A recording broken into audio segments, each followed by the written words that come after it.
আসসালামু আলাইকুম রহমতুল্লাহি ওবারাকাতু। সম্মানিত দর্শক শ্রোতা, দিনদার ইমানদার ভাই এবং বোনেরা, আজকে আমরা জানব জান্নাতে যাওয়ার সহজ উপায়। কিভাবে আমরা নিজেকে গঠন করে আল্লাহ এবং আল্লাহ রসুলের অনুকরণ করে সহজেই জান্নাতে যেতে পারবো, সেই বিষয়েই আজকে আলোচনা করব ইনশাআল্লাহ। সকলে ভিডিওটি না টেনে পুরোপুরি কথাগুলো শুনে বুঝে আমল করার চেষ্টা করব। আলোচনা শুরুর আগেই ছোট্ট একটি রিকোয়েস্ট, যদি চ্যানেলটিতে নতুন হয়ে থাকেন চ্যানেলটি সাবস্ক্রাইব করে আমাদের সাথেই থাকুন পরবর্তী নোটিফিকেশনগুলো পাওয়ার জন্যে। হযরত মুআজ ইবনে জাবাল রাদিয়াল্লাহু তাআলা আনহু নামে একজন সাহাবী ছিলেন। তিনি ছিলেন মদিনা মনোয়ারা একটি মসজিদের ইমাম। রাসূলুল্লাহ সাল্লাল্লাহু আলাইহি ওয়াসাল্লাম তাকে ইয়েমেনের কাজী হিসেবে নিয়োগ করেন। মুআজ রাদিয়াল্লাহু তাআলা আনহু যেদিন কর্মস্থলে রওনা দেন, রাসূলুল্লাহ সাল্লাল্লাহু আলাইহি ওয়াসাল্লাম ও তাকে পায়ে হেঁটে বেশ কিছু পথ এগিয়ে দিতে আসেন।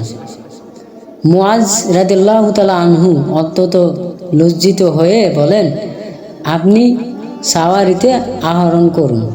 নবীজি সাল্লাল্লাহু আলাইহি ওয়াসাল্লাম বলেন, আমি তোমার প্রতি নয়, তোমার জ্ঞানের প্রতি সম্মান প্রদর্শন করছি।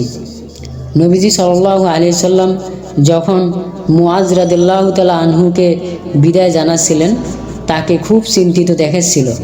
তিনি বলছিলেন, হে মুআজ, সম্ভবত আমার সঙ্গে তোমার আর সাক্ষাৎ হবে না। বাস্তবে ঘটেছিল তাই। হযরত মুআজ রাদিয়াল্লাহু তাআলা আনহু ইয়েমেন থেকে ফিরে আসেন রাসূলুল্লাহ সাল্লাল্লাহু আলাইহি সাল্লামের ইন্তেকালের পরে।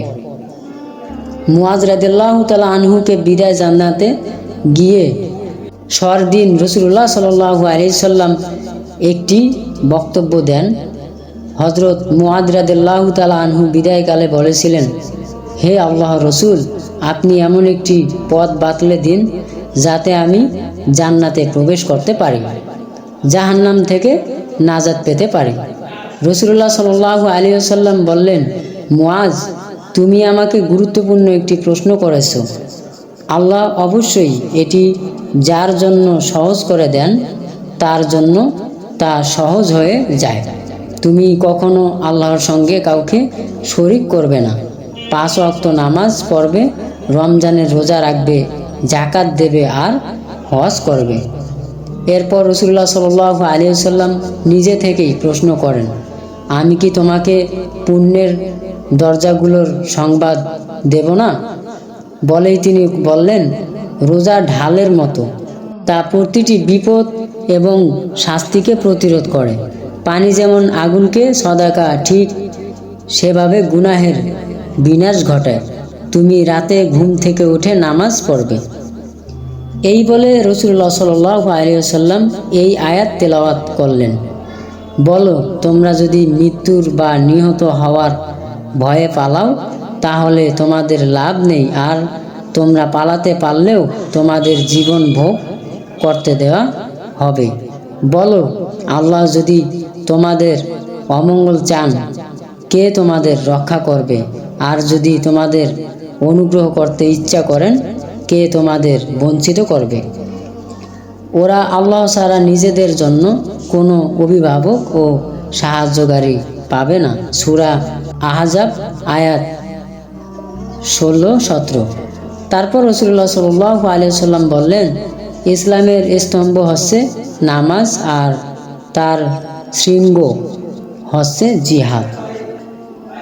রাসূলুল্লাহ সাল্লাল্লাহু আলাইহি ওয়াসাল্লাম আবার প্রশ্ন করলেন, আমি কি তোমাকে এসব জিনিসের সার কথা বলে দেব না? তিনি হাত দিয়ে নিজের জিভ স্পষ্ট করে বললেন, একে নিয়ন্ত্রণ রাখবে, এর কারণেই মানুষকে উল্টোমুখী করে জাহান্নামে ছুঁড়ে ফেলা হবে। এরপর রাসূলুল্লাহ সাল্লাল্লাহু আলাইহি সাল্লাম যাকাত, প্রশাসন ব্যবস্থা এবং ফরজের কিছু কিছু ব্যাখ্যা দিয়ে বললেন, বিত্তশালীদের কাছ থেকে যাকাত নেওয়া হবে আর বিত্তহীনদের মধ্যে বিলিয়ে দেওয়া হবে। দেখো, যাকাত দাতাদের কাছ থেকে তাদের ভালো মালগুলো জোর করে নিয়ে আসবে না।